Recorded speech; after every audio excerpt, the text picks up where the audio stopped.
إلا الله تصدقت لا إله إلا الله صدقت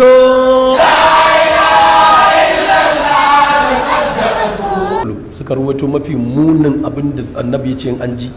kar a karba tsigar jiki ta tashi zuciya ta farzas hankali ya ƙi karba ga ka'idar annabi ya ce duk hadisin da ya zama haka ba nawa bane suka ce naka ni su wane da wane sun lazumta maka naka ni kai haƙuri na'am taɓa misalai mana ƙari duk da wannan dan baya zan yi ƙari ne amma kun san shi shine hadisi na 145 cikin asahul kutubil musannafa 145 shine nawa ibnu umar ku tara hankali ku ji shi kun san mataci ya ce zan mu kafin karo sababbi annahu kana yaqulu ibnu umar na cewa inna nasan yaquluna wasu mutane suna cewa idza qa'adta ala hajatika fala tastakbil qibla idan ka shiga makewayi za ka yi tsuguno kakka dubi qibla wala baitul maqdis kakka dubi baitul maqdis laqad irtaqaitu yawman ala zahri baitil lana ba haka bane wata ran na haukar rufin gidanmu fara'aitu rasulullahi sallallahu alaihi wasallam ala labinatayn mustaqbilan baitul maqdis li hajatihi ina kan rufi na hango annabi a masai tsakanin bulo biyu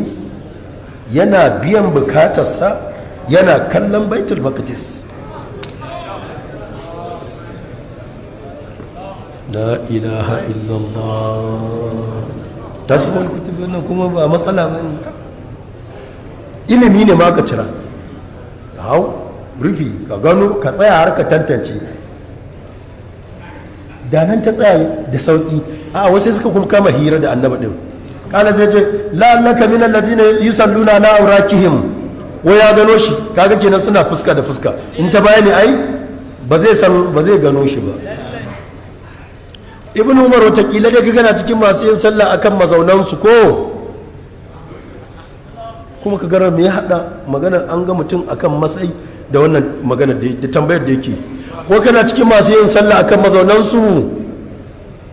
kuma ba amsa yannan Allah wannan fiqhu ne ake koyarwa ko cin zarafi wai annabi akan bulalluka biyu wani ya hau sama yana kallo shi sun kama hira kuma hankali ya firza ko bai firza ba sha nake ita ibn abbas ya ce ni ibn abbas da nake kani gun ma'aikin Allah na girma a ɗakinsa ɗakin na maimuna ita tare ne shi in na faɗi magana kuka ji hankalinku ya yi baran-baran na ce muku annabi ce ƙarya nake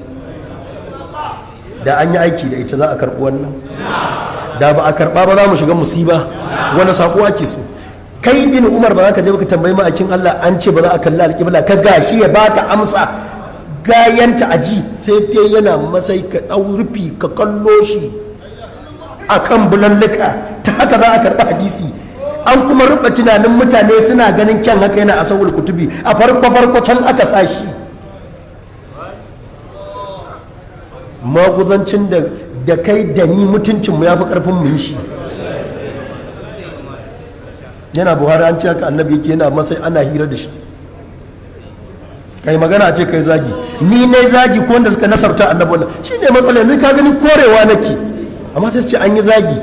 to in sun isa su dinga faɗar zagin kuma su faɗe shi yadda yake a littafan nasu su ce cewa aka yi fa annabi yana hawa kan masai yana tsuguno a haukar rufi a gano shi a kama hira wai ya ce ƙarya ne za su faɗa ka a shararai shaƙiyai za su faɗa ka